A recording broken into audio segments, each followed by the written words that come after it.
so there was something else kind of shifting gears a little bit here, but I saw you were talking about on, I think it was on Instagram the other day, about how when you go hunting, you try, if you're going to go with a hunting partner, you try to go with people that you consider better than yourself and to be able to learn from and do that. Do you feel like, as you've built these skills up in Alaska and really anywhere as far as hunting, I mean, you killed a giant bull in Montana this year and everything else. Like, I consider you a very good hunter, but you talked about like hunting with people better than yourself. Do you think that's what's helped you get to this point? Or do you think it was a lot of just being out in the field and trial and error? Um, well, to be honest, I got into college and I kind of started partying and drinking more. And then I met my wife and her family was Stuck in the Rut and married into that. And that was like a real kick in the ass. I quit drinking when I met my wife. It's really hard to go elk hunt at 2:30 in the morning when you're at the bar at 2 o'clock, and you're loaded. So it's really hard to do that.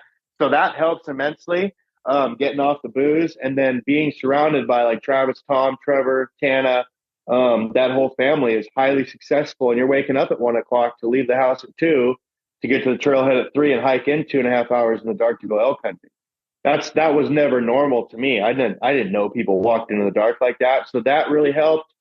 And then that drove me to be hyper successful. And I think one of the biggest things about me, you hear people that I was talking to a friend about this the other day on the phone. You can say, guys, oh, he's a really good hunter. He's a really good killer. There's multiple assets that person has, and it's like they're highly motivated. They're really good at reading animal behavior. They have other skill sets that all kind of bundle into this. And I want to hunt with people that personally I see have maybe not everything, but they like I have better flying skill sets with people that I hunt with, right? But I hunt with guys that are strictly bow hunters, right? And they know way more about bow hunting than me. And I'm like, hey, let's go do this and do this. And they say, no, we can't do this because this would happen.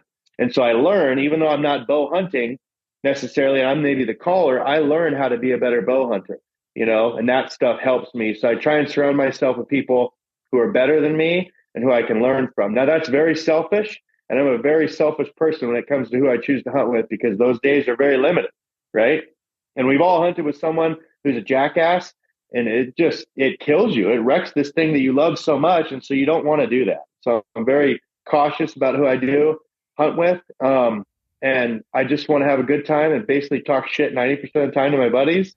And when it's time to go, when it's time to go into kill mode, there's no words that need to be said. There is nothing that will stop me and this person from going over there, killing that large animal and getting it out. And if something really hits the fan, it'll be a cool story. Bring it on. Yeah. And I think like, especially in the places like that where you're hunting, it's so much more important to have people like that or people that are willing to do whatever, and I've learned that from when I started Western hunting.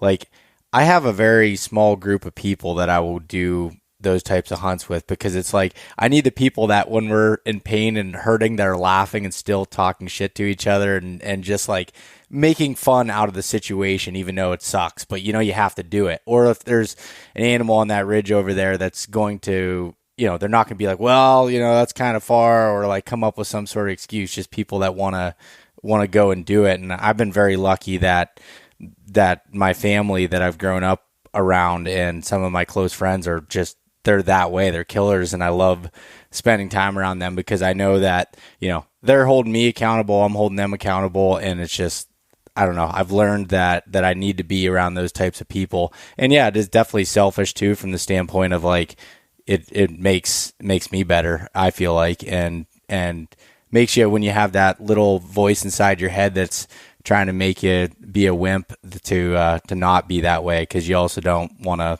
let anybody else down, or hear it from them, really. Yeah, the biggest thing you don't want to have happen is have your buddies out hike you, out pack you, and outlast you on a hunt. And I've been on hunts and I've seen it with people. When that airplane leaves, people are getting terrified. They're in the middle of nowhere with no communications. We all have an inReach, we all have sat phone, stuff like that, but they get scared. And the kind of people I hunt with are, day 9 of a 10-day hunt, or maybe day 11 of a 10-day hunt, where it's been just shit rain. You've been grinding it out. You haven't even left the tent. You're running out of food. And then like the last 10 minutes of the hunt, you see a bull, you run over there 3 miles away from camp, you shoot it, and you know you're sleeping there. You're not walking back, and you're standing on the mountain. You're going to freeze your ass off, and it's going to suck. You're not going to die because you're properly prepared, but it's going to fricking suck. And you sit there all night and you shiver and you embrace the suck together, and it's going to be a fricking rad story. But you got the everything happened and you made it happen. You don't puss out. And that's where I can't stand someone who's just like, well, you know, it's a long ways to him and Hod. It's like, no, get your shit. We're going. If there's time, grab your sleeping pad. If not, we're out. Yeah. And that's how I want to do it. Yeah. No, I definitely agree on that aspect. And I think like, I know from, I guess with having the podcast and having people reaching out that are trying to get in these hunts, that is a big thing of like, I don't have anybody that can go with to do some of these things. And that's tough. You know, I don't really have a great answer for someone with that, you know, with not being able to find somebody. That's just difficult, you know? Yeah, it's hard, but I mean, you could do what you did. You had to learn Alaska with a buddy, and you didn't get your hand held. Like, get your best friend from high school and say, "Hey, let's try and do it. Let's caribou hunt. 40-mile country up off the brooks or whatever. Let's just figure it out. We may totally fail and not even see a caribou, or we may shoot one or two. We don't know, but let's go try and just figure it out." And you start learning together. Let's go do an elk hunt in Montana or Colorado or Idaho or something like that. And we may hear one bugle, or we may even call on a bull and miss it. We don't know. But just Yeah. start trying to figure it out together. Or you could sit on the couch and eat Cheetos and think about what if, like most guys do. Yeah. And I was just talking the other day on a podcast about like, it almost takes little baby steps too when you're going to do it. Like the first time I hunted in Colorado after 3 days of being in the backcountry, I felt like the biggest baby. Like I was like, oh, I needed to get out of here. Like I just felt like I was like, for lack of better terms, felt like I was dying, but everything was fine. But it was like the first time doing that. And then fast forward 8 years and I'm spending 21 days back there. And it's just like you grow these skills and that kind of mental side of it over time of just doing it. But you can't get there without doing it.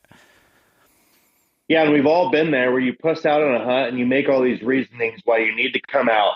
Oh, my cousin's got a wedding, or oh, I could really use a shower. Man, a burger sounds good. Or my favorite is like, oh, the high school football knee injury comes back for people. And then you get out of the field. Guess what? There's nothing new on Instagram. There's nothing new on the news. No one missed you, and you're sitting on the couch 2 days later after you got a burger and a pizza. And you're like, shit.